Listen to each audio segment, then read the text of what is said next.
Welcome to Bengali kitchen house. তো আজকে আমি বানাবো লাউ ডালের রেসিপি। তো এই ডালটা যে কোনো নিরামিষ দিনে পেঁয়াজ রসুন ছাড়া এই ডালটা কিন্তু খুবই ভালো লাগে। আর এই ডালটা খেতেও যেমন টেস্টি, স্বাস্থ্যের পক্ষেও খুব ভালো। তো এই যে আমি ডালটা ভালোভাবে ধুয়ে সিদ্ধ বসিয়ে দিয়েছি আর ডালটা সিদ্ধ হয়ে গেছে। ডালটা খুব ভালোভাবে সিদ্ধ হয়ে গেছে। এরপর আমি এর মধ্যে ছোটো ছোটো করে কেটে রাখা লাউটা দিয়ে দেব।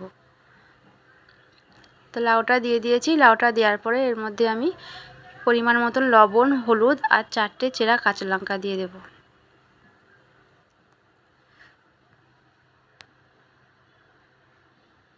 তো এই যে সব কিছু ভালোভাবে একবার মিক্স করে নিলাম। নেওয়ার পর এর মধ্যে আমি জল দিয়ে দেব।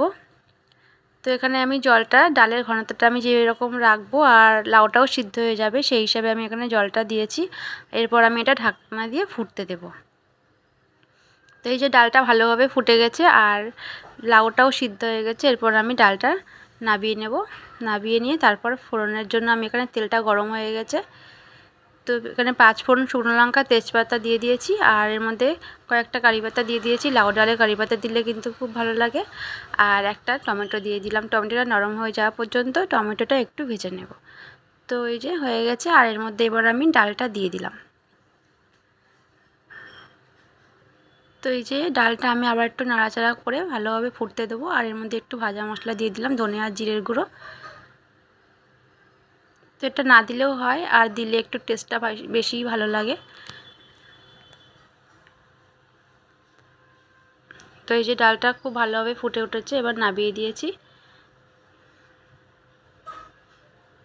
তো ডালটা দেখেই বোঝা যাচ্ছে কতটা সুন্দর হয়েছে, খেতেও খুব টেস্ট হয়েছে। তো আপনারা এইভাবে ডালটা বাড়িতে বানিয়ে নিতে পারবেন। আর আমার এই চ্যানেলটা যদি ভালো লাগে তাহলে প্লিজ লাইক কমেন্ট করে জানাবেন আর আমার চ্যানেলটা সাবস্ক্রাইব করার অনুরোধ রইল।